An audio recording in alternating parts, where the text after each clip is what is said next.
Ardern for splendid reading again. But you're going to be very annoyed with me when I say I'm only going to be preaching on one verse of that, but never mind. And also for Tim, very profound, sir, very profound. So where are we? We're in Zechariah. Who's Zechariah? He was one of the what's called the minor prophets, contemporary with the prophet Haggai. We're looking at the period, reign of King Darius. The Israelites had come back from exile, but they were disorganized, disillusioned, weren't many of them, and they were thoroughly fed up.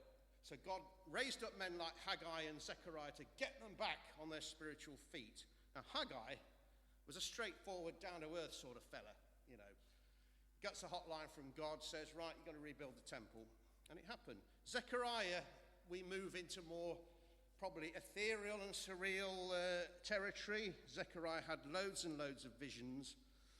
But mercifully, or disappointingly, according to your personal taste, I shan't be going into these personally myself. But if you like that sort of thing, I heartily recommend it. It's stories of like strange women in baskets and flying giant scrolls, that sort of thing. It's all there. Salvador Dali couldn't think of anything as good as this. So, because of that, I'm going to focus on one verse. Part of one verse. I'm not going to go into that myself, but I'm going to just do a little bit of an encouraging sermon for you that whoever we are, we can make a difference in the kingdom. No matter how small, how insignificant we think our faith is, or we are as a people, we have a part to play. I know what you're all thinking. Well, if he's only preaching on one verse and part of one verse, this sermon's going to be over in 5 minutes. Alas, for hopes and prophecies. I promise it will be more than 5 minutes, but I do promise also it won't be so long that you'll want posterior surgery afterwards. So, you know, well, let's hit a compromise on that, shall we?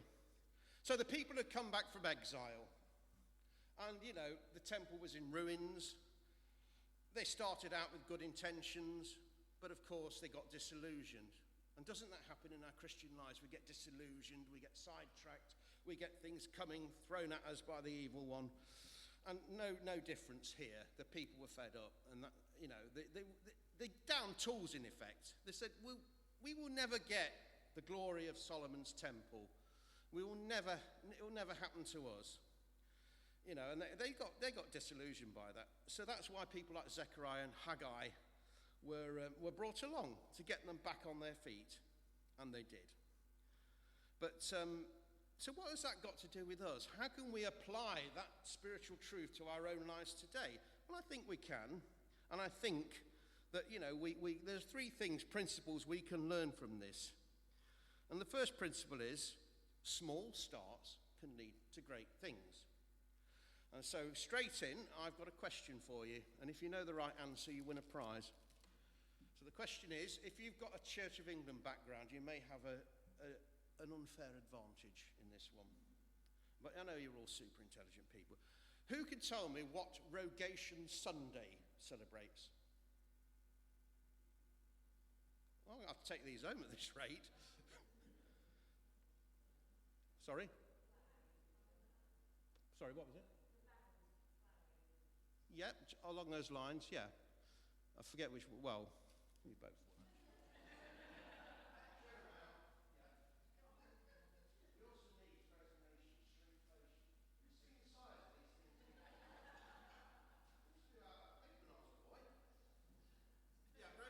Sunday is the blessing of the crops going in. And I think it's a shame, as by and large as a Christian nation, we don't tend to dwell on that so much now. I know the Minster make a big fuss of it. They have a service, they go up to Brackenhurst, where they do have a service blessing the crops go in. But of course, without the seed going in, we don't get the crop. And it's great and wonderful that we celebrate harvest, God's great provision for us all. But I do think it's a shame it's not followed on so much these days, that we forget the actual seed going in. And of course, Jesus extended that metaphor in the Sermon on the Mount. If you have faith as small as a mustard seed, you can move mountains.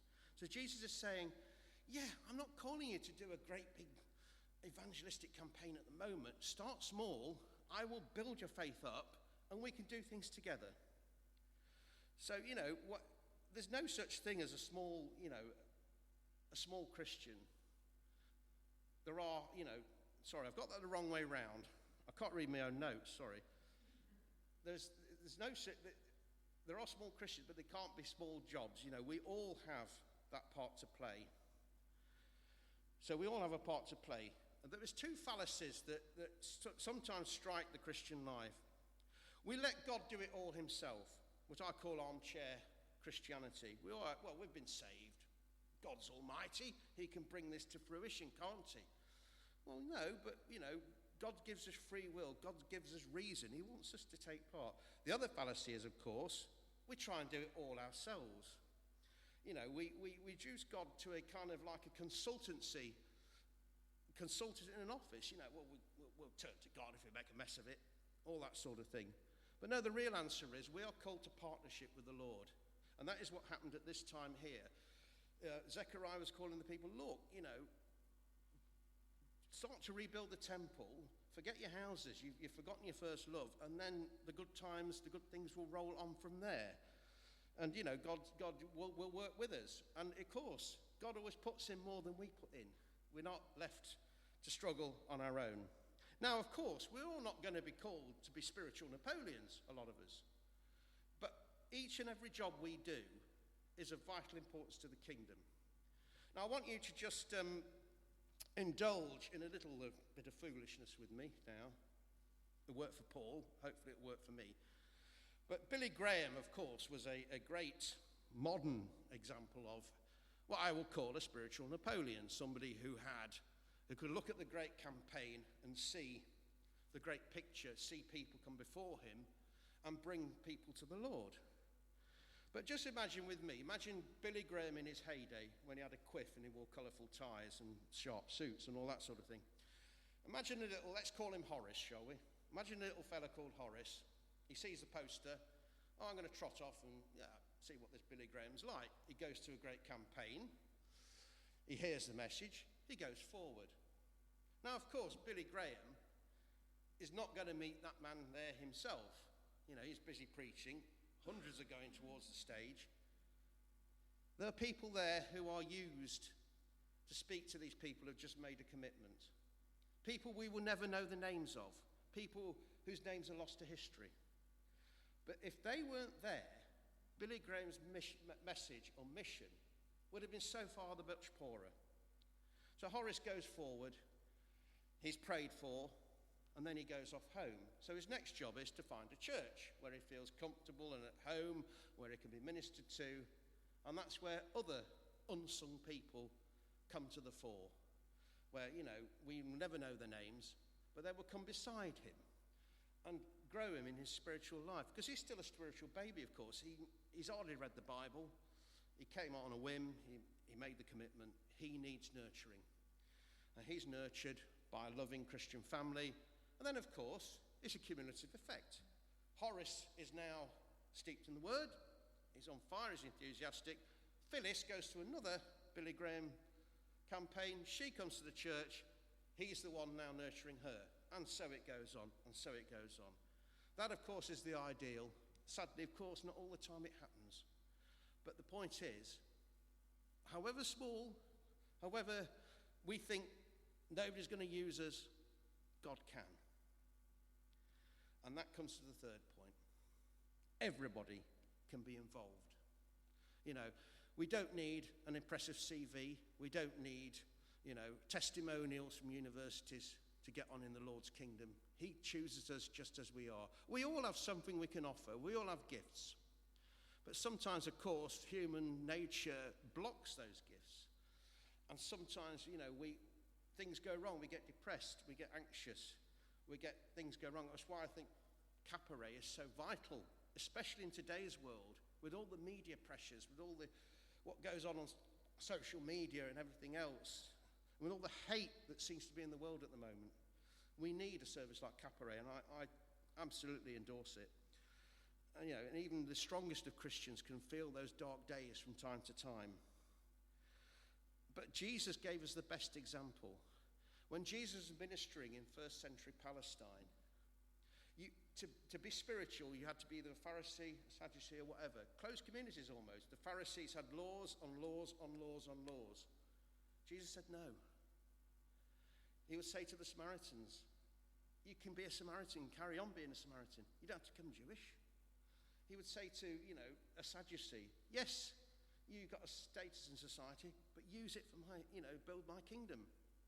Tax collectors. I don't think he said Matthew followed him, but for all we know, little Zacchaeus, the little fella, carried on as a superintendent of taxes, but used his newfound faith in the Lord to better do his dealings. So we're not going to be called to become radically different from the gifts that we have been given. I mean, one of the things I do is amateur theatre, and I absolutely love it. But at the moment, I wish I could use that gift to further the kingdom a bit more. And of course, amateur theatre is absolutely full of egomania from time to time. Actors are the most jealous of other actors, believe you me. And, that's something I've had to learn. Look, he's better at that than you. Get over it. Deal with it. And that is, of course, why Jesus was the great leveler. So, what can we learn from this? Well, we're like these people in this book of Zechariah. We're ordinary people. We're not going to be called to perhaps be Billy Grahams, but without those other people there who were with him in those campaigns, there wouldn't have been an effective campaign. I always feel, a church is measured by the hospitality it offers, the welcome it gives people. If you're the first person on the door, if you greeting people with, hello, we're really happy here, it's not going to work, is it? They're the first person you see.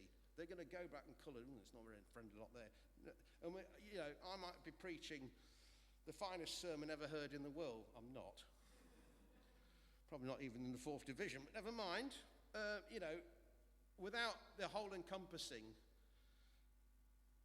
experience of everybody taking their part, it's going to fall down. I've been in churches where I've heard really good sermons, but there's no cup of tea afterwards. Good Lord, we're English.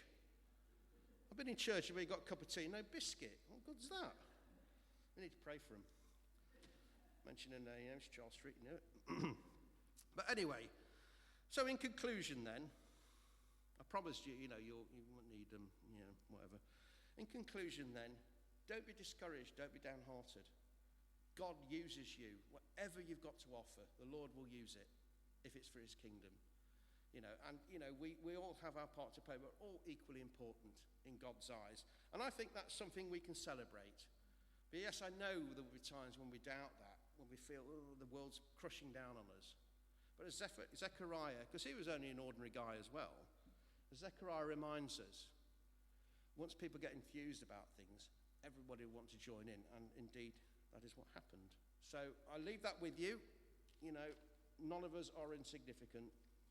And I think that's something we can celebrate.